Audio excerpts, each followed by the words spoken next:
welcome our speaker today, Dr. Drew Maganaki, who joins us from sunny California at UCLA Health.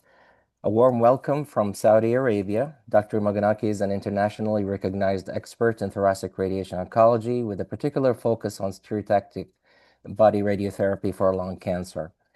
Beyond his academic contributions, he's also known as a thoughtful educator and collaborator, hence him being with us today. And he's someone who brings clarity to complex topics and keeps patient-centered care at the forefront. Just follow him on X platform, formerly known as Twitter, to see what I'm talking about. Dr. Maganaki, thank you for being here with us. We're very much looking forward to your talk. Thank you so much. It is truly an honor to be invited for this international presentation. Yes, greetings from Los Angeles, where it's beautiful and sunny today once again. And for those who don't know, actually, my family are from Iran. So I have a very strong Middle Eastern root. And also, my wife grew up her childhood in Jeddah. She's American, but her father had a contract to help build that city in the very beginning of its existence in the 1970s. So I hope to see you one day, maybe in Jeddah, where I can see where my wife of 30 years grew up when she was a child. So I am a teacher, and my job is to, hold on, let me silence this pager real quick. Give me 1 second, please. Thank you.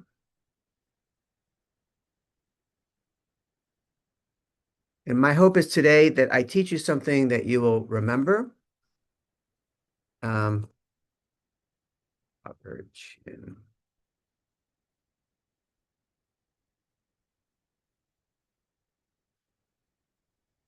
phone on silence.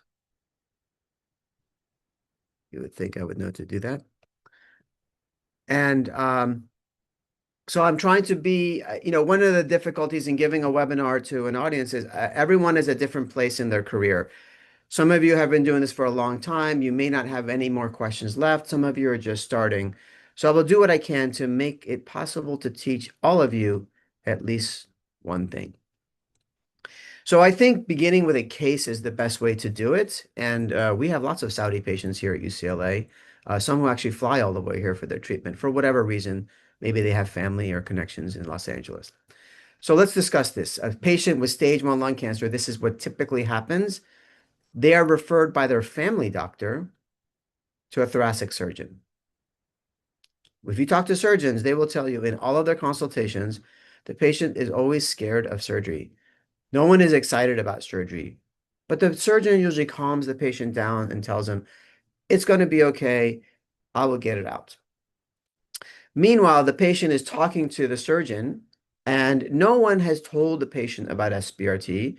And why would a patient who's never had cancer know about SBRT? So there's no discussion about SBRT. And as is typical, the patient hides their fears, agrees to undergo surgery, and then, and this happens for me a lot, the next day they learn about SBRT from the internet. And they will cancel the surgery and make an appointment to see you, the radiation oncologist, to learn, can I have a non-surgical treatment? And sometimes it's actually the surgeon who calls me and says, they canceled their surgery. Can you please talk to them? And sometimes it makes sense to have surgery, and I push the patient back to surgery, but it puts us in the driver's seat. And it is an incredible, rewarding opportunity to have a discussion with a person who has not yet made up their mind. Now, what happens is, this is what they usually ask me. They say, well, you tell me all about this wonderful SBRT, but why do all the other doctors recommend surgery? So I have been asking this question myself for 10 years. Why is it? Is it because of evidence or history, or what is it? Well, I believe there is a lot to learn from medical history. And I, several years ago, wrote a paper titled, What is the Optimal Treatment for Lung Cancer? And in that, I went backwards and backwards in time, going back many decades to try to find the record of the first ever lung cancer resection. And there were attempts in the 1910s and 1920s, but no one survived it. But in 1933, at Washington University in St. Louis, the first ever lung resection where the patient survived, the report was published in JAMA that year. And the surgeon is on the left, the patient is on the right. The patient actually was an obstetrician, and he flew all the way to St. Louis because he had heard about this great surgeon who unfortunately was a smoker and eventually died of lung cancer himself, but was a surgeon at a time before chemotherapy was discovered, which was the 1940s. So we know that ether was discovered in the 1860s, and between 1860s and World War II, there was only surgery and radiation. And at that time, in this paper, it wrote that there, at that point, had been never any record of radiation curing lung cancer. So therefore, we must do surgery. And what type of surgery? This was the time of William Halsted. Everything was radical. Radical mastectomy, where you remove the muscle of the chest. Radical neck dissection, where you remove the critical structures, including the jugular vein, the accessory nerve, and the sternocleidomastoid mastoid muscle. And then also for cervical cancer, before radiation was optimized, pelvic exenteration. So when it came to lung cancer, nobody would do a lobectomy. It was a pneumonectomy. And they were very proud to call it a radical pneumonectomy. And this established the foundation for the next 100 years. The history of this surgery was written about in 2008, if you want to learn more about it. The patient was in his 40s, surgery under 2 hours, and they actually did adjuvant treatment with radon seeds. It was even node positive, but what's really critical is the patient lived 30 years. And over this time, it showed we can actually cure lung cancer as lung cancer incidence started to grow because of tobacco and global marketing for tobacco. But what people don't talk about is this problem. The next 19 cases attempted, none of the patients survived, but yet this one anecdotal case, and who knows how many patients died before this one, right? One person survived. This established the standard of care that people sometimes call gold standard of care. Well, by the 1940s, a decades later, there were started to be reports in the literature where we were actually eradicating lung cancer with 45 gray. You couldn't give more than 45 gray because it was APPA at the time, and it was still 10 years before the CT scan had been discovered. So in the late 1950s, early 1960s, in London at the Hammersmith Hospital, they ran a randomized trial of 58 patients. So it was the surgery of that time versus the radiation of that time. Again, 45 gray APPA because of the spinal cord. And as you can imagine, treatment planning was basically the shadow on the X-ray, and the calculations were mostly done by hand at the time. And here, this was the evidence. This was the level 1 evidence that showed surgery led to higher survival compared to radiation. And who knows what stage it was, right? There was no CT, there was no, obviously no PET scan. And I am curious, I wasn't even born then. So I had to find some of the oldest surgeons I know, and I asked them, did people actually quote this study? I've never even heard of it. I found it when I was doing my research for this paper, what is the optimal treatment for stage 1 lung cancer? And the older surgeon who's now retired and in his late 80s said, absolutely, Drew.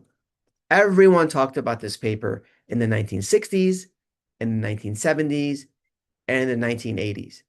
But at some point, people got tired. They didn't have to talk about it because every single evidence-based guideline said surgery is the better treatment, the best treatment. And sometimes people would even exaggerate and say surgery was the only hope for cure. So literally, the evidence-based guidelines today that says surgery is a better treatment is based on this one paper from now more than 60 years ago. And over this time, we've become so comfortable with surgery that we accept major complications and death within 90 days. Now, the literature in the US, a lot of the governing agencies that monitor the safety of surgery, they usually use 30 days. But if you talk and read to the surgeons, read their literature, it will say that really you need to be looking at 90 days because it's almost uniformly double the 30-day. So let's look at the 90-day mortality for wedge resection. You can see the numbers I've highlighted below. For segment, for lobe, for complex lobe called a sleeve lobectomy, bilobectomy, or pneumonectomy.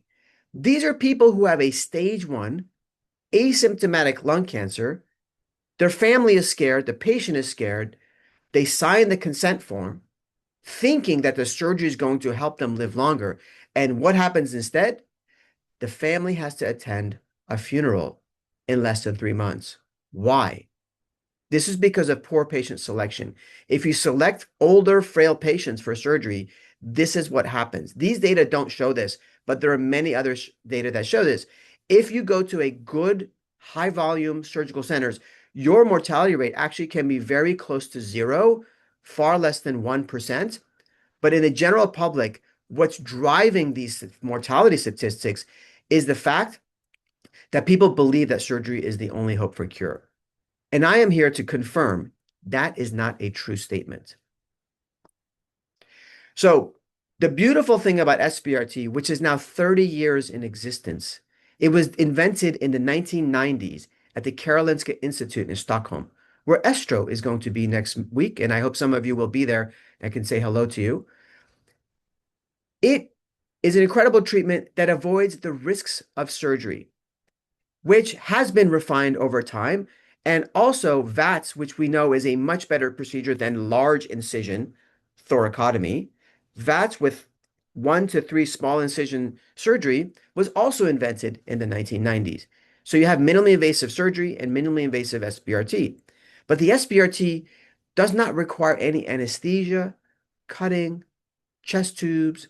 Sometimes also the VATS resection has to be converted to a large incision anyway, but SBRT, of course, avoids all of this. We get so worried about our chest pain. Listen, all of the patients after surgery get chest pain. We should stop worrying about chest pain. Chest pain after SBRT goes away. It always heals. So when we sometimes my surgeon is listening to us, two of my radiation oncology colleagues, and I arguing about chest pain, and the surgeon starts laughing.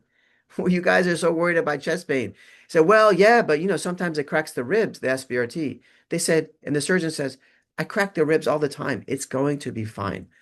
But what's very interesting, it is very uncommon after chest wall pain for SBRT to prescribe opioids.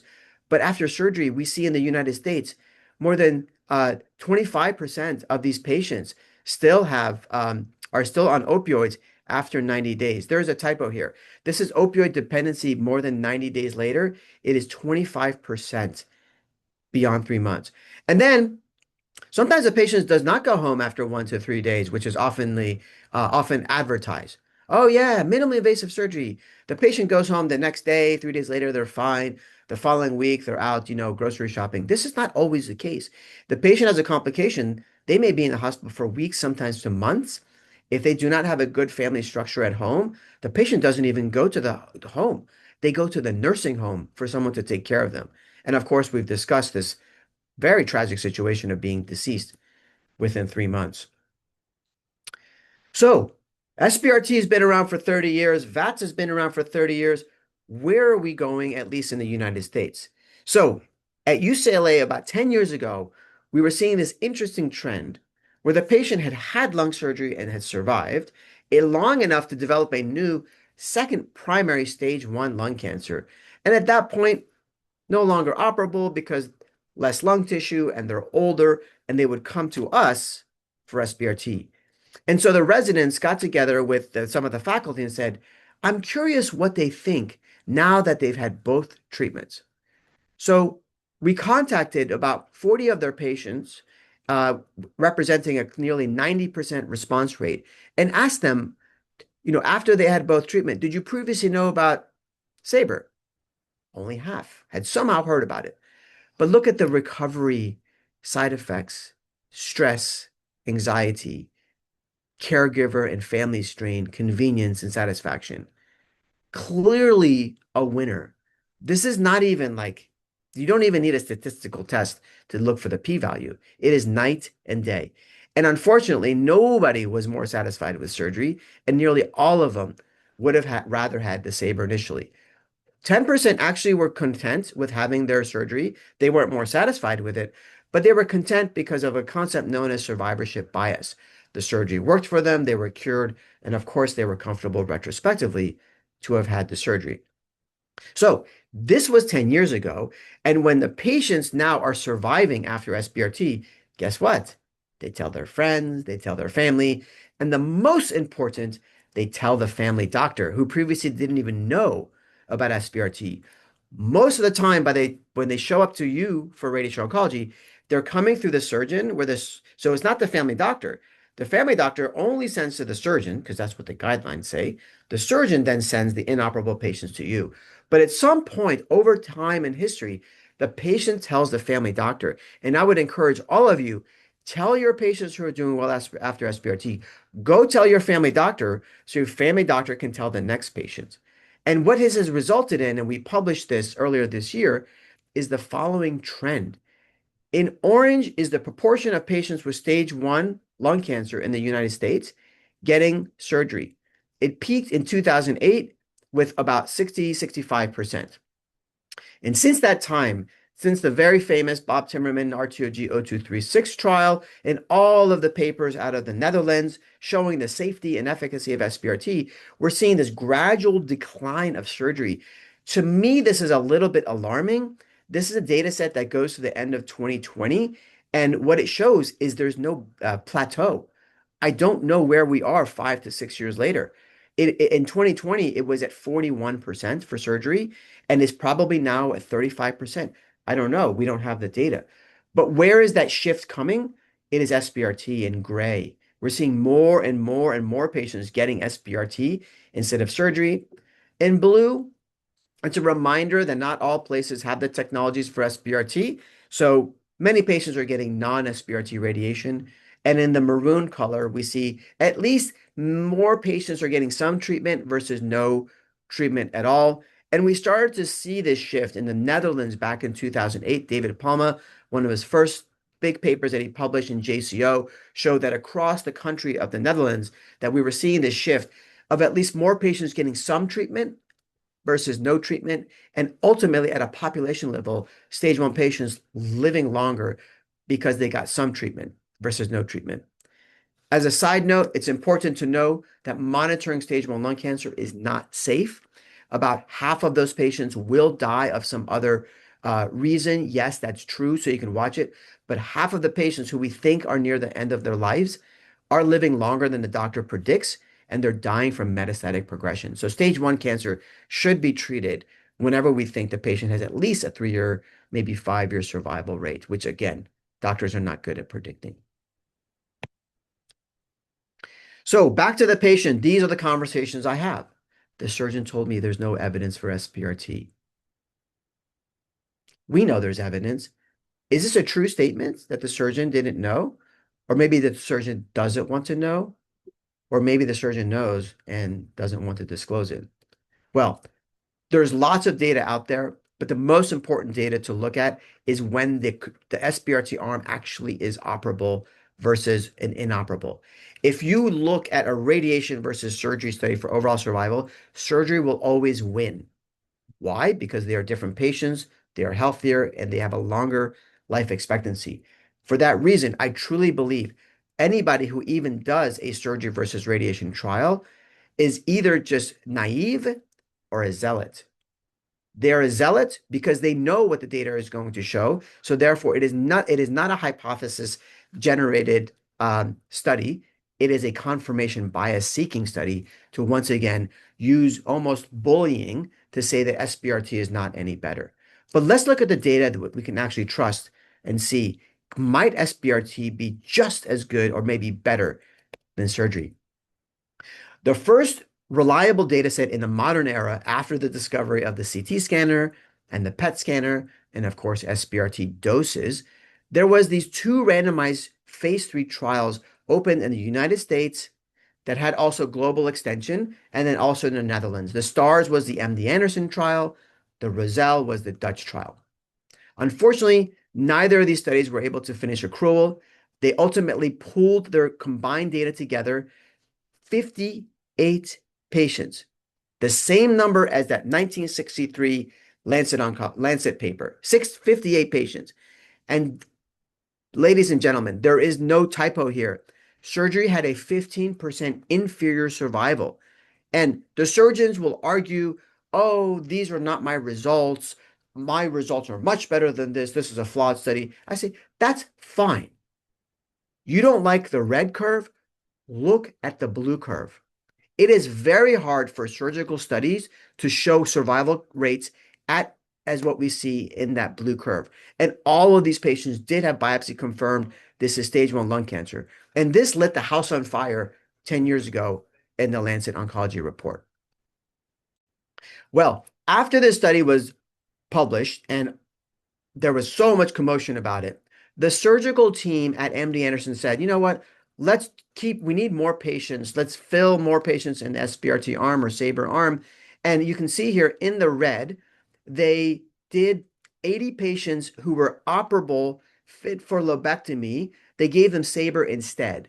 And then at MD Anderson, they have a database where they're monitoring all the other patients with stage 1 who get the right surgery, which is what? You can see in the legend there, they get a VATS lobectomy with mediastinal lymph node dissection. And as you would expect, 10% have positive lymph nodes. And what do you do when you have OOPS N1 or OOPS N2 disease? You give chemotherapy. So the surgical arm, 10% of them had adjuvant chemotherapy, and yet here is their survival. No benefit. You have to operate on 100 patients to find 10 who have lymph nodes positive, so 10 to 1. And of those 10, you have to then give chemotherapy to all of them to have a 5% survival benefit at 5 years.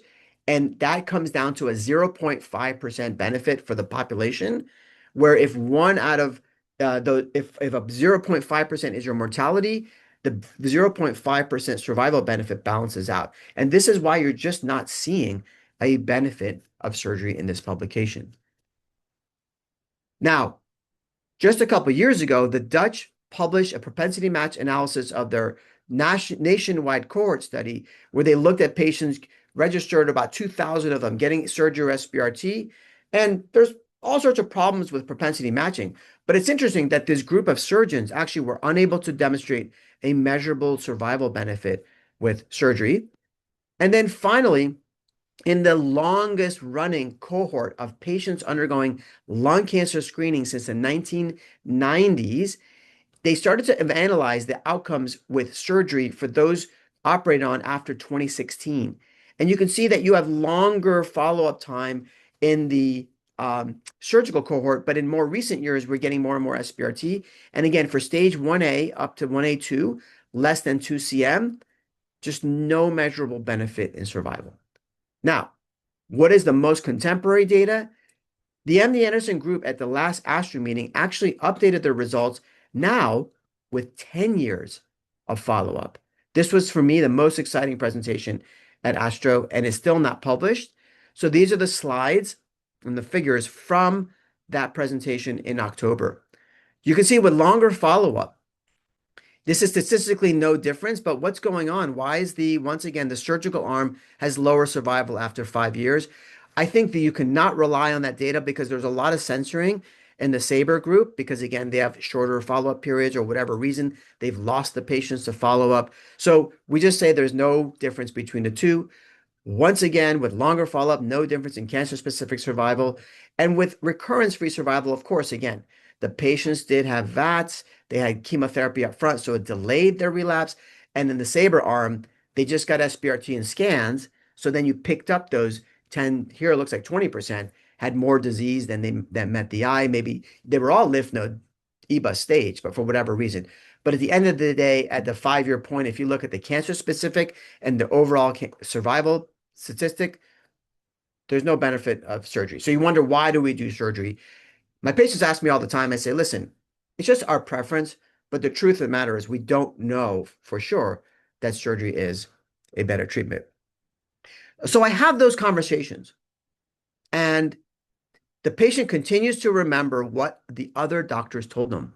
The pulmonologist told me surgery is the gold standard of care. This requires, unfortunately, saying, well, I understand that's what your pulmonologist said. Well, they've mastered the guidelines and you should congratulate them. That's what the guidelines say. But here is the truth. The truth of the matter is we just don't know. And give me the name of your pulmonologist. I will call them and talk to them so they can better understand. So where are we with trying to understand are there better ways of treating lung cancer? I would say there's three major phase 3 trials that we are basically looking to. The first two have already been published in New England Journal, and they basically have shown that smaller surgery is just as good as bigger surgery. And then finally, we're trying to understand what about SBRT versus either big surgery or smaller surgery. And we don't want to do wedge, right? We want to look at segmentectomy, where you take out the triangle of lung tissue that has all the lymph nodes because it's a better assessment of the lymph nodes to give them that adjuvant chemotherapy if they have a metastasizing tumor. So we are still enrolling patients into this phase 3 study in the US, and I'm proud to say that we are successfully enrolling and now well over 500 patients randomized on our way to 670. We have figured out the way to get the patient to say yes to be randomized between the two treatments, which is not simple. You actually need to really understand how patients think and give them the information that they need to get them to yes. And we learned this by partnering with the British team that ran the PROTECT trial for prostate of surgery versus radiation. They're very similar issues. The person was doing fine, and now their doctors tell them they have an asymptomatic stage 1 cancer. Whether it's prostate or lung cancer, it doesn't matter for the patient. Cancer is cancer for them. We know it's different. They don't. And they're just as scared. But they figured out in the PROTECT trial, which had over 1,500 patients randomized to prostatectomy, radiation, IMRT, or active monitoring. And we use those same methods by collaborating with them. And we're getting the patients to say yes to either anesthesia and surgery or outpatient SBRT. These are some of the details about it, but what matters is the patients are either getting a true anatomic resection or SBRT. If they have upstaging, they get the right, whatever the standard of care is at that time, which sometimes in high PD-L1 might also include a year of immunotherapy after the chemotherapy. And with SBRT, you have to do the best salvage that you can if there's radiographic relapse during post-SBRT surveillance. We have published two papers on this. One is the protocol, one is the SBRT QA. And then this is my surgical co-chair, David Harpel, there might not be a better person in the United States to have co-chair this study. And we presented the latest accrual statistics at the World Lung Conference in October in Barcelona. David, if you don't know who he is the PI of multiple phase 3 trials. David actually has been appointed the chair of the Thoracic Steering Committee of the NCI in the United States. He is a physician, a true physician scientist, a gentleman, and a scholar. And he has been always teaching me about not just surgery, but clinical trials in general. And this is a typical scenario where he's teaching me something and I'm listening and learning. And you might wonder, these two co-chairs of one of the most important lung cancer phase 3 trials in the world, standing by a poster. Yes, to all the trainees and junior faculty, we even senior people stand by posters. It's okay. And I think about 3 people came by to say hello and look at the poster, and one of them took a picture and emailed it to me while I was flying home later that day. So this is what he kept doing. He kept pointing to this part of the accrual curve. So when the light blue shows, we were supposed to get to 670 by last year. And 10 years, actually, we're 9 years into accrual. 10 years is standard. The big surgery versus small surgery studies, the Altorki CLGB study, that also took 10 years to accrue. And so we're also taking 10 years to accrue operable stage 1 lung cancer. And he kept pointing to this point in the curve. And I said, what is it, David? He said, if you go minus 5 years from today, all of those patients have had at least 5 years of follow-up. And so we have actually discharged 150 patients by now from their 5 years of follow-up. So we already have a lot of statistical power to look at the analyses, but we have not even looked yet because not enough events have happened. So many patients are living longer lives than ever before. We had expected the 5-year survival would be 65%. The Altorki trial actually published a few years ago was 70%. And today it's probably 75 to 80%. We don't know. But the statisticians will not look at the data. And ultimately, what David was teaching me is the statisticians might actually stop the accrual because you don't want to be overpowered in a study. Power comes not just by the number of events, but also the time that contributes to the events. So we're right now, as of this week, 510 patients randomized.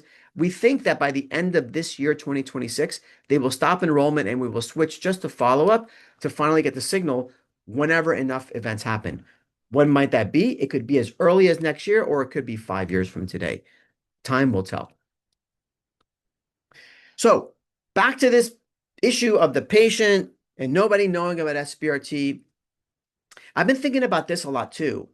So most primary and pulmonary clinicians just do not know about SBRT. Why? It is our fault. No one is going to teach them about SBRT other than us, and no one else should, right? When you learn about surgery, you should talk to a surgeon to learn about surgery. And when anyone learns about SBRT, they should talk to a radiation oncologist. So my encouragement to everyone listening to this, figure out a way to get in front of an audience outside of the basement. Go give a lecture to the house staff, the internal medicine doctors. Go give a lecture to the family medicine doctors. Definitely go give a lecture to the pulmonary physicians who might not necessarily even care about lung cancer. They might be more interested in COPD.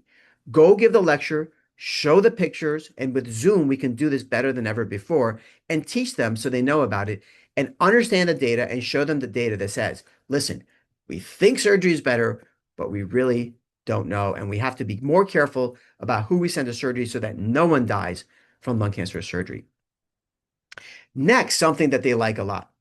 Well, radiation can take, 6, 7, 8 weeks to deliver. And we can talk them down and say, no, no, no, it's 5 treatments. And I don't know if you guys do every other, I don't do every other, I do daily. Daily is just as good as every other day in my practice. But every other day is 2 weeks. And the patient says, I don't want to do 2 weeks. Well, what about single fraction? It turns out that SBRT in the very beginning actually was tested with single fraction. For whatever reason, fear, concerns, BED, formulas, we went to multi-fraction. What's the data for single fraction? Well, I wonder if you know, there are actually two randomized trials of single fraction. Look at this. Both of them, about 100 patients randomized, no measurable difference. On the left, progression-free survival. On the right, overall survival. On the left, it was at one institution at Roswell Park. On the right, this was an RTOG study, multiple institutions. Look at the years of the publications. Many years ago. What's going on? Why are we so concerned about single fraction? Well, during the pandemic, we became more comfortable because we wanted to minimize infected people coming in and contaminated the machines, right? But the data is there. And if you actually look at these data, it suggests that single fraction is safer, better tolerated. So what are people doing with the study results? Well, first thing I want to point out is when these results came out on the right side, by 2013, when the initial peak was looked at the results, the RTG actually approved a phase 3 randomized trial. So more than 10 years ago, it was approved, but it was never funded and never run. So yes, we do not have phase 3 results. We're waiting to see if a funding agency will fund that. There's an application currently in. Maybe the VA will fund it. We'll find out. But for now, this is all we have. So we were very curious to find out what's happening in the real world. So NCDB dataset up through 2021 shows on the left the proportion of all SBRTs delivered for stage 1 lung cancer in the US is just over only 1%. Less than 2%, 1.5%. And then we said, what about facilities? If you look at as more and more facilities are actually delivering some SBRT versus none, we now are about 1,200 hospitals, clinics delivering lung SBRT, and the fraction delivering single ever, even one single course build is very, very low, much less than 10%. So I said, wait a second. There's got to be some clinics that are actually doing it because we're doing it here at UCLA. It is actually my standard. All my patients, I try to deliver one fraction. If a tumor is too big, I may then fractionate it. If it's close to the central, I will fractionate it. So then we said, what about high volume centers versus low volume centers? And you can see at the bottom here, what's happening is the low volume centers that does less than 10 cases a year, they're just not, they're scared, in my opinion. High volume centers in blue, you can see 60, 70% are delivering single fraction at least sometime. So I think it comes down to comfort, experience. But the question is it really all that risky? Again, the data shows that it's actually safer, less dyspnea. And if you come and spend a day with me in my clinic, almost none of my patients are coughing. No one has shortness of breath. They have like 1 or 2 days of fatigue, but it really is almost too good to be true. And when I describe how safe this treatment is, the first thing I tell the patient is, what I'm about to tell you is going to sound almost too good to be true, but it is. You're going to come in, you're going to lay on the table, and for 10 minutes, you're going to get the treatment, and you're going to get up and go home. And if you want your wife or husband to wait for you in the car, that's fine too. They don't even have to come in. That's how fast the treatment is. And it just sounds too good to be true when the alternative is anesthesia, surgery, hospitalization, and all those things. So finally, something that really bothers me a lot is that we in this field keep using this word toxicity, grade 1 toxicity, grade 3 toxicity. This is damaging our reputation more than I think we understand. First of all, the word toxicity comes from the 1980s. When we used to do research publications and side effects, there was no grading system. People would say mild side effects, severe side effects. There was no scoring system. So the NCI came out with a document called the Common Toxicity Criteria, CTC. Nobody uses the CTC anymore. Why? It was retired in 2002, 2003, more than 20 years ago. What do we use for grade 1, 2, 3? We use a CTCAE, where the T stands for terminology. Common terminology for reporting adverse events. Adverse events, grade 2 adverse event, grade 3 AE, grade 4 AE. That's what we should be using when we talk to each other, side effects and adverse events. That's what we should be using when we publish our side effects in the literature. Listen, treatments have side effects. We have to be honest about them. We must report them by grade so we can compare results, compare our own results and progress. But this word toxicity is killing our reputation.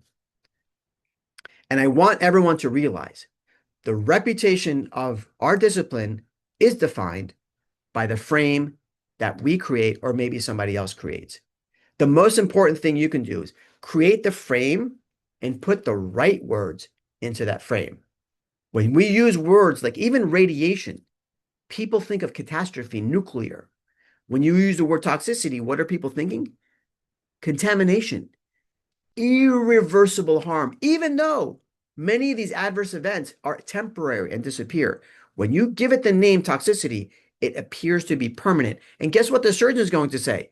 Well, surgery, you're gonna, there's a 2-month recovery period, but if you get radiation, you're gonna get toxicity. I don't want toxicity. I would rather have the temporary side effects of surgery and take my risk. So we published an editorial about this with who? With Sue Yam, the editor-in-chief of the Red Journal, and Neha Vapiwala, the president of the society, who said, it is time we talk about this. And in response, Professor Cella from Naples, Italy, a physicist, wrote a mea culpa, said, oh my God, you are so right. We are all guilty of this.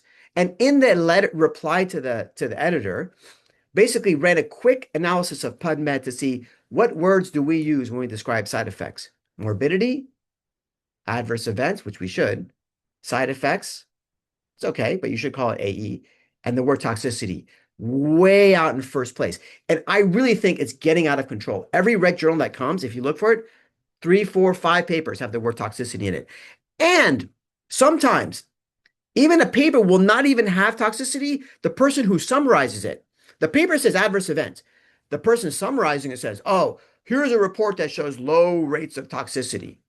Let me tell you, even grade 1 toxicity is scary to patients. This was a picture that a patient of mine created for AE to describe what he felt like he was under when he was going through 6 weeks of chemo RT. We cured him. He had stage 3 lung cancer. He had a lot of fatigue, went fine.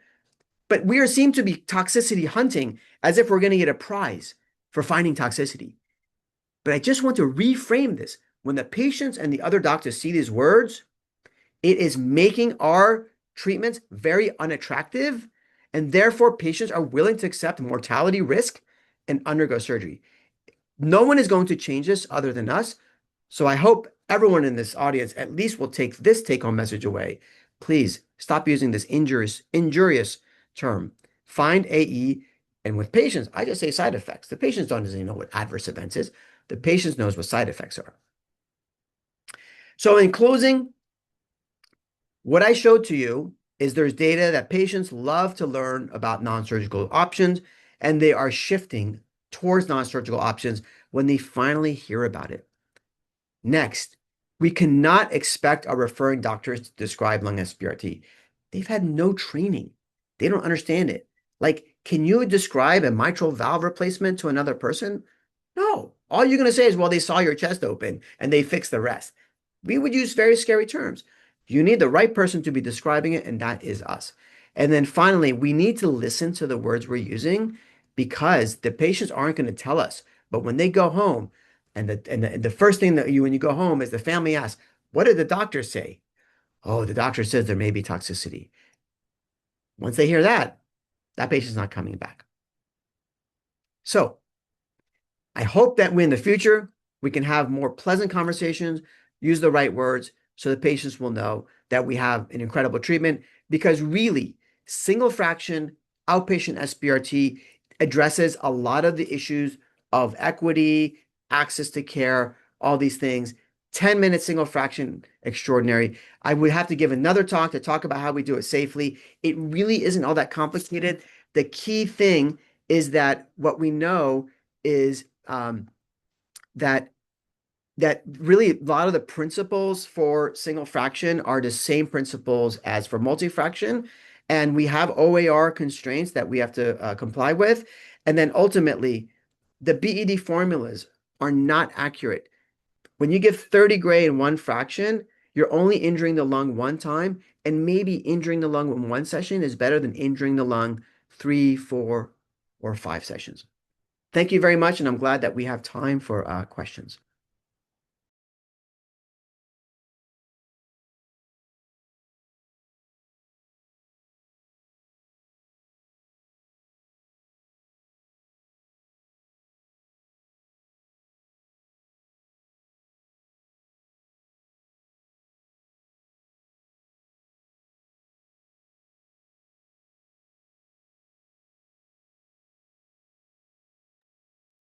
Sorry, I was muted. Thank you so much, Dr. Moganaki, for arming us up with the necessary knowledge to break out our radiation oncology silos and engage in dialogue with our colleagues from other specialties, especially the thoracic surgeons and the pulmonologists. And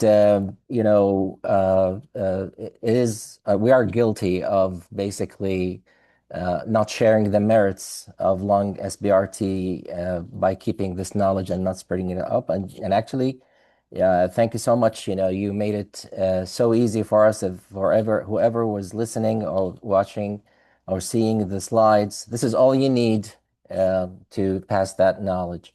So let's see some of the questions that we have received, and they are different kinds, but we start with any thoughts about integrating immunotherapy with SABR? So it's very interesting. There has been some phase 3 trials and phase 2 trials of doing this. And the most important thing to start with is, well, what's the risk of relapse? In our experience, first of all, the in-field control rate is around 98, 97%. It's extraordinarily high with high quality IGRT. You have to remember the original Timmerman trials, they were aligning to carina and ribs. Okay. When you have cone beam, especially, gating or high quality, whatever, you can, you have very high control rate. So when do you have high risk of relapse? Well, if you have a poorly staged mediastinum.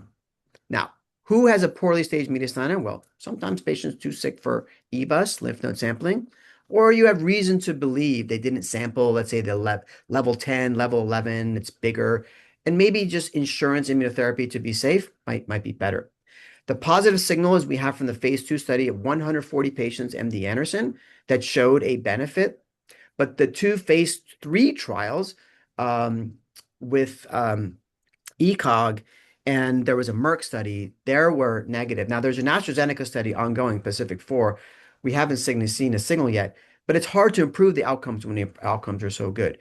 Right now, I've only had one situation where we push for immunotherapy, 3 cycles of Nivo. It's safe, so that's good. Immunotherapy can have side effects, but we didn't feel comfortable with the staging of the mediastinum, and the patient didn't want to ever repeat EBUS. So that's kind of this unique situation where I would give it today as we wait for the Pacific 4 results to read out. Wonderful. Now, this leads us to the next question, which is somehow related. Uh, you know, can PET be enough instead of an EBUS? There's plenty of data on this topic. So what happens is the risk of lymph node metastasis goes down after CT, after PET, after EBUS. There's another variable is to, and this requires spending more time with pulmonologists who do these biopsies, which is the solidity of the tumor is probably the most important thing. If you've got a dead solid tumor, even 12 millimeters, these things are metastasizing tumors. Okay. If you've got a ground glass with a small solid, these things are not very metastasizing. We then also think about, of course, size. A 2 centimeter solid tumor, EBUS negative, like you still find lymph nodes at time of surgery when you take out more lymph nodes. So I would recommend go back and learn what are the factors associated with the risk of lymph node mets. It's size, not but that size alone. It's the size of the solid component, not the GGO, and its location. The central tumors, for some reason, they just have better access to lymphatics. They're more likely to spread. So the risk can be as low as 1%. If it's 75% GGO and less than 2 centimeters, it's a 1 or 2 millimeter solid, it's probably less than 1%. But if it's 1.5 centimeters in solid, you're looking at 10 to 15%. So I would definitely sample the lymph nodes if you can. Okay. The next question. Let's suppose that SBRT was given, and then we had a relapse, either local or nodal. What is your approach in handling such scenarios, especially considering doses and whether or not the location, central, ultracentral, or peripheral? Well, that patient needs to go back to the MDT. You got to make sure you completely stage the patient. What stage are we now? Right. Um, so there's two situations. One is in-field progression. And here, if you're going to re-irradiate this thing, if you have brachytherapy, stick a needle and do HDR. If you don't know how to do it, come to UCLA, we'll teach you how to do it. To me, that's one of the safest non-surgical salvage treatments. Next, see if you can do a salvage lung resection.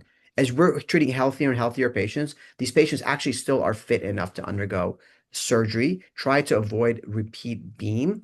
But if you're going to give repeat beam, you got to be far away from ribs where you can create a fistula and ulcer, right? You got to be away from the central structures. Learn where the phrenic nerve is. Just open an atlas. Do not re-irradiate the phrenic nerve. You can end up with some pretty bad pain syndromes and also paralyzed diaphragm. Watch the recurrent laryngeal nerve by the aorta. That can also be paralyzed as well in a re-irradiation case. However, you can also get aortic rupture. So second course of SBRT to the vessels.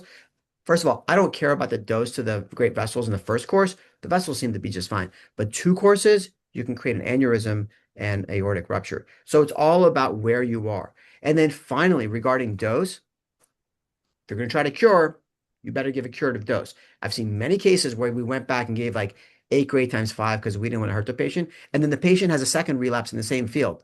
Now, what are you going to do? Right? Now, what are you going to do? So really have that conversation with the patient so they accept the risk, so that, if you give like treatment that then kills the patient, then the family knows, well, you said, there could be a death, but we as a family decided we want to take that chance. Very complicated situation. Depends on the location of the tumor, obviously, probably more so than anything else. And of course, if you have disease outside, if you're stage 2, stage 3, Pacific regimen, if you can do it safely. I see. So, for example, if you have a nodal relapse rather than the local treatment area, what will be your approach? For example, like in mediastinal lymph nodes. Well, I would again go back to MDT, see if you can do neoadjuvant in surgery if possible, right? Because you get great results with that. But if you're going to have to go non-surgical, you have to do a sum plan. And again, look at things like phrenic nerve, vessels, uh, hearts, SA node. Look at all these critical structures that can get knocked out with the second course of radiation. make sure your clinic has Fusion software to add the doses together. Great. Now, this brings up to an important question. Always we have an issue with the follow-up post SBRT or SABR. You do, of course, our colleagues would do a PET scan and there's lighting up, and we don't know if it's inflammation or, it's actually recurrence or whatever. So, what is your protocol in following up patients and making sure that, and also whether or not you would like to include new things like ctDNA or whatever? Yeah, so the first thing I want to do is, as we get wiser in our individual careers and we know that we have a lot of knowledge, is establish the frame on your terms. Okay. Get get the bad decisions off the table, only good decisions on the table. And one of the things is pet surveillance is just not a good idea. But people say, oh no, but the pet. You know the way I do it? I said, listen, the PET scan was invented during the Cold War. There's been very little develop. It's the 1970s. There's very little developments of it. So PET is because PET it can create a lot of noise. That's not. Now I'll tell you when it is valuable, but that's the first thing I do. First of all, we do CT surveillance. Second, I teach everyone how to review the CT for false attribution. Back in the early days of SBRT, we had at least 7 to 8 papers where they were doing salvage lobectomies for fibrosis. Why? Because a PET scan was positive. So we reestablished a framework. Say, okay, we're going to do CT, and then next, always look at the coronal and the sagittal pictures, because you will see that sometimes it's just a linear disc of scar, but when you look at it from axial, it looks like a bomb went off, right? So you look at the sagittal and the coronal to look for this sort of bulging thing. So minimize the unnecessary biopsies because it's not good for anybody, right? Finally, if you really feel like it's getting bad and the fear level goes up, I think ctDNA is great because here's someone who has stage 1 lung cancer, and you're wondering, is there any cancer alive in this person? It's not common to use it.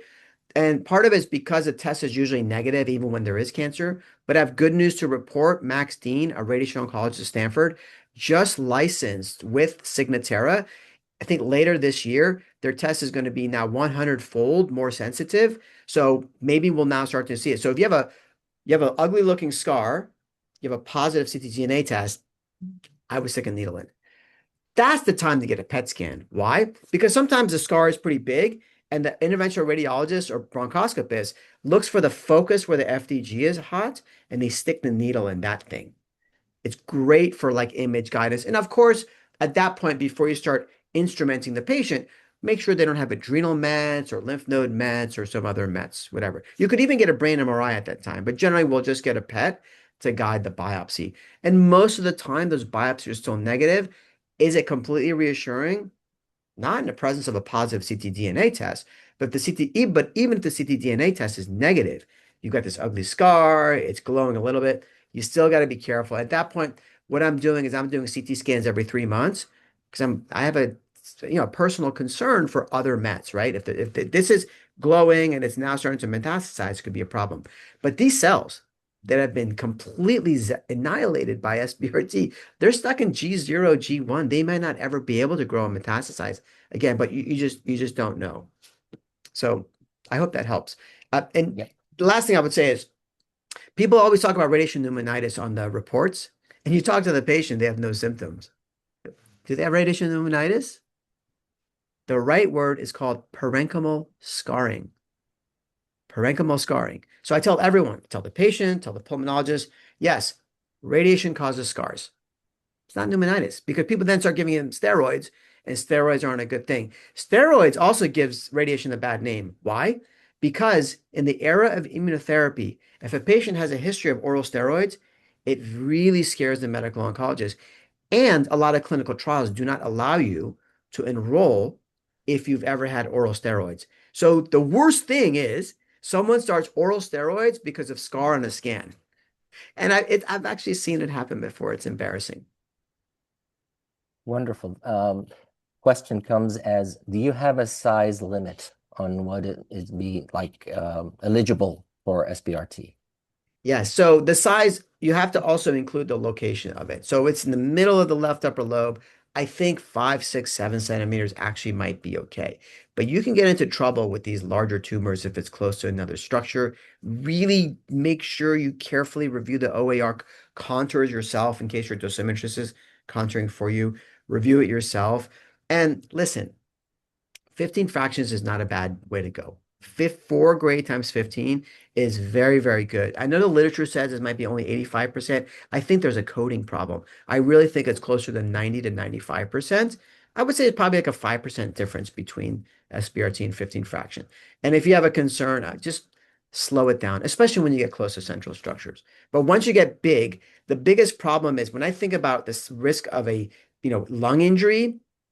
You see, I didn't say toxicity. When I'm worried about lung injury, I look at the coronal because it's the aperture of the beam, the soup to inf, that dictates it. If the tumor is big in this direction, it's a narrow beam, it's going to be fine. But if it's this weird looking, like, cigar-shaped tumor like this, and now your jaw has to be open 7 centimeters to treat like a 5 centimeter tumor, listen, there's a reason we do dose fractionation. Big fractions to big fields is not good for anyone. Wonderful. Since we brought up the central and ultra-central, what is your safe regimen for these locations? So I know we have this like 2 centimeter no-fly zone thing. I think 1 centimeter is, well, first of all, we don't call it no fly anymore. We call it fly with caution. Fly with caution zone. And I think the fly with caution is once you get within 1 centimeter. Now, is it the IGTV or the PTV? For me, it's the PTV. That's where the dose is going. The tumor is a tumor, right? Wait for this. I don't promise the patient the fraction. Let me get a sim. Let me look at the 4D, see where we are, and then I'll decide if I can do it in 1 or 5, or I might need to do 15. Because the patient always gets concerned when you say 5, and then you call them and say 15. Whoa, was there a problem? Why do you have to give more? It's like, no, I'm not giving, I'm actually giving you less with 15. And they can't understand this, right? So for me, if the PTV is overlapping the esophagus or the central bronchus, maybe if it's barely overlapping, I'll do 5 fraction, but otherwise, I very quickly switch to the Canadian regimen of 15 fraction. Safety first. So what's the dose for the 15? 4 gray times 15.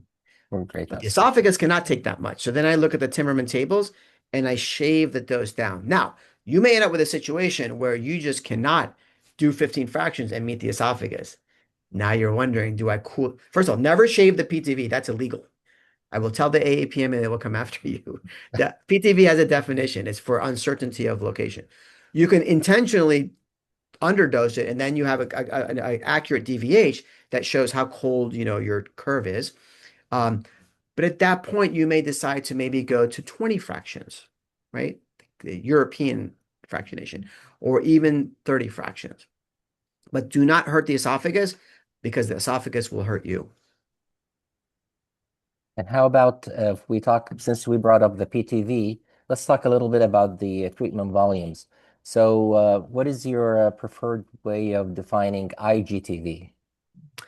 Well, I love to use gating. So here at UCLA, when the patient gets a 40 CT, we get the full 40 CT movement, and then we also get we get a 40 CT movie and a gated 40 CT movie.